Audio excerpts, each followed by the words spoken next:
Salut Internet, c'est VHS et on se retrouve pour un nouvel épisode de VCA Vidéo Créative édition 3D dans Blender. Avant de commencer l'épisode, je vous rappelle de liker, commenter, partager et de cliquer sur la petite cloche. Si vous voulez m'encourager un petit peu plus, vous pouvez aussi donner sur Patreon. Sinon, vous pouvez toujours me rejoindre sur Twitch, YouTube, Facebook et Blue Sky. Les liens sont dans la description. Sur ce, place à l'épisode. Allez, on change de direction et on se fait un rendu pâte à modeler. Parce qu'avec le NPR, on peut faire autre chose que du dessin animé. On peut par exemple faire du rendu photoréaliste avec une twist. Allez, on passe en shading et je vous explique. Donc, comme vous pouvez le voir, j'ai pris un petit peu d'avance, mais vous allez voir, c'est plutôt simple. Donc le shader qui s'affiche présentement à l'écran, il est juste ici, on va l'ouvrir. Et on va aller voir comment j'ai fabriqué tout ça. Donc comme d'habitude, je vous affiche le shader au complet à l'écran. Si vous voulez prendre un instant pour le regarder, n'hésitez pas à mettre la vidéo en pause. Donc dans ce cas-ci, on va avoir trois tâches. La première, ça va être de faire le displacement, pour donner le côté un peu bumpy.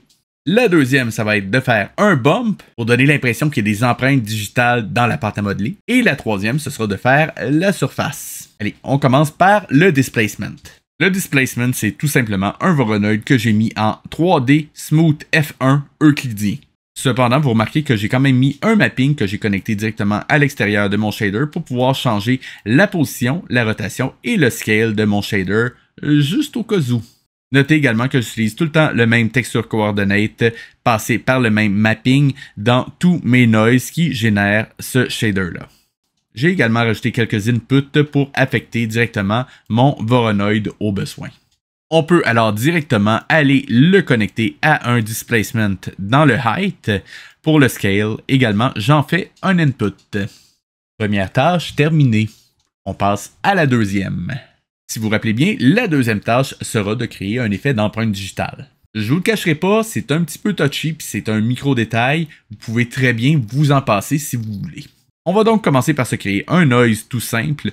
Pour le scale, je l'ai mis à 1.18, mais vous pourriez aussi bien vous créer un input pour la taille de ce noise-là. Ça fait pas de mal. Ensuite, on va se faire... Dans le fond, tu voulais juste montrer comment faire un input. C'est pas faux. Ensuite, on va faire un petit peu de mathématiques. Je le sais, personne n'aime les maths, mais c'est aussi ça la 3D et des mathématiques. On va commencer par un input qui s'appelle Digital Prints Repetitions. Autrement dit, répétition d'empreintes digitales. Ça, on va l'envoyer dans la valeur B d'un divide. On divise 1 par la valeur qu'on met en input. Ensuite, on va la connecter en valeur B pour un ping-pong.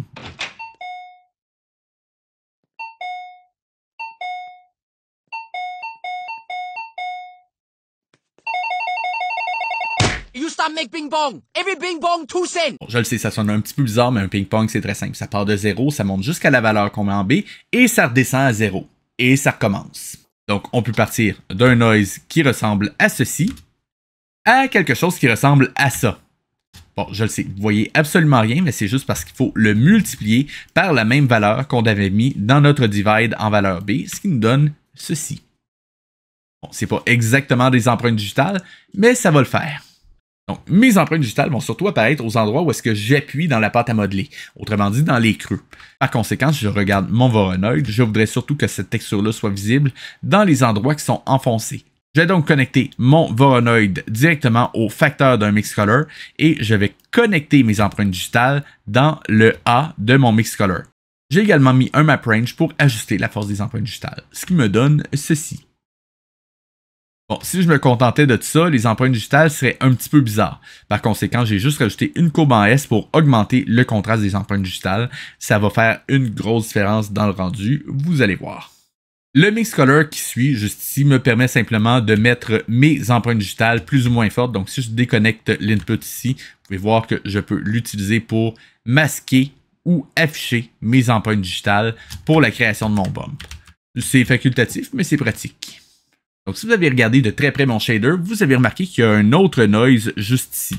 Celui-ci me permet de donner la granulosité de ma pâte à modeler. C'est également facultatif, mais vous allez voir que ça peut donner un effet intéressant. Je vais donc simplement le connecter en overlay sur mes empreintes digitales, ce qui me donne ceci. Encore une fois, c'est une subtilité, mais vous allez voir la différence au moment du rendu. On connecte le résultat dans un bump et on envoie le résultat dans la normale de notre Principal BSDF. Notez que vous pouvez aussi faire un input pour la force de votre bump, ça peut être utile. on est arrivé à la troisième tâche, faire notre surface. Dans ce cas-ci, ce sera relativement simple. On se crée un input pour notre base color, pour pouvoir changer la couleur de notre shader, et on va aller récupérer les micro-détails de notre pâte à modeler. Pourquoi? Pour ajouter un détail supplémentaire. Vous voyez, certaines pâtes à modeler ont certaines particules en suspension. Certaines ont un côté un peu métallisé, et c'est ça que je voudrais récupérer. Je vais donc passer mon noise dans un color ramp, ce qui me donne ceci. Donc ça fait des espèces de paillettes dans ma pâte à modeler. Le mix color qui est ici me permet d'activer ou désactiver cet effet-là. Donc, vous branchez votre résultat dans la couleur B et le facteur qui sort juste ici va vous permettre d'activer ou désactiver cet effet-là. Et on branche le tout en métallique. Si vous le souhaitez, vous pouvez également rajouter une input pour votre roughness ainsi que pour votre weight de spéculaire. De cette façon... T'as déjà montré comment faire un input. Non, cette fois-ci, c'est que j'ai oublié de le faire. David Goodenough. Il ne reste qu'à sortir le Principal BSDF directement en output. Et maintenant que c'est fait, on devrait avoir un shader pâte à modeler fonctionnel. Mais ce n'est pas tout. Il reste une étape, mais pour vous la montrer, il faut d'abord que je fasse le shading de la scène. Allez, je fais ça et je vous reviens.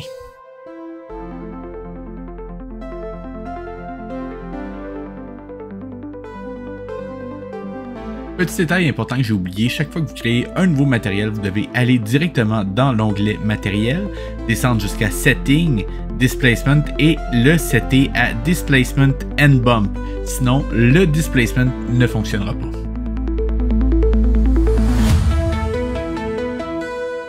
Et voilà, ma scène est peuplée, elle est shadée, il ne reste qu'à rajouter le petit effet que je vous ai caché un peu plus tôt. Je vous explique. Généralement, quand quelque chose est fait en pâte à modeler, il est de petite taille. Par conséquent, pour donner l'impression que notre diorama est de petite taille, eh bien, on peut utiliser un effet qui s'appelle la profondeur de champ. En gros, ça va faire en sorte que certaines parties de l'image vont être floues et ça va donner par conséquent l'impression que notre diorama est tout petit, tout petit, tout petit. Pour faire ça, on va avoir besoin d'un nul. On va donc aller dans Add, se chercher un empty et simplement se prendre un plane axis. On va aller le placer près de la petite maisonnette. Voilà qui est fait. Et on va aller dans notre caméra et activer le Depth of Field, juste ici.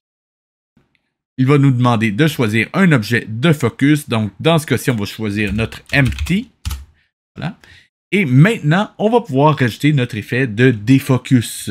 Il suffit de mettre un f-stop qui soit excessivement petit. Je le sais, ça ne reflète pas exactement la réalité, mais en 3D, on peut se permettre de tricher. Donc, dans ce cas-ci, je vais le mettre à 0.01. Et maintenant, on a notre effet de diorama. Je vous rappelle au passage que les scènes que j'ai utilisées aujourd'hui sont disponibles en lien dans la description. Sur ce, je vous retrouve la semaine prochaine pour une autre technique de NPR.